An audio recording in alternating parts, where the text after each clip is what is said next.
আসসালামু আলাইকুম প্রিয় দেশবাসী, আপনারা জানেন আমরা হাজার শহীদের বিনিময়ে 5 আগস্ট এই স্বৈরাচার দোসর হাসিনাদেরকে পতন করেছি।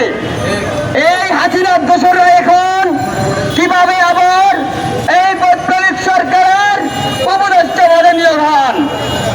আমরা একটি প্রশ্ন রাখতে চাই প্রধান উপদেষ্টার কাছে, যে এই দোসররা এই জাতির বুকে লাথি নিয়ে কিভাবে আবার ক্ষমতার মস্তদে আসেন।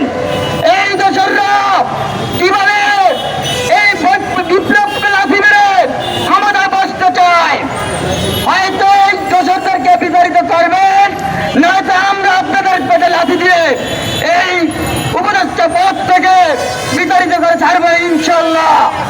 আমরা আমাদের জীবনকে বাঁচিয়ে রেখে যুদ্ধ করেছিলাম, কিন্তু সেই যুদ্ধের বিনিময়ে আজ আমরা যে সফলতা পেয়েছি সে সফলতাকে বিফলতায় রূপান্তরিত হতে দেব না।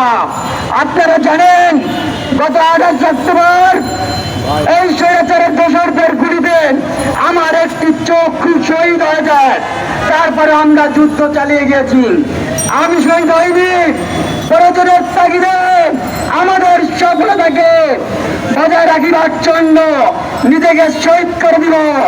ততক্ষণ পর্যন্ত আমরা সংগ্রাম চালিয়ে যাব, এই দোসর মুক্ত বাংলাদেশ প্রতিষ্ঠিত করে ছাড়ব ইনশাআল্লাহ।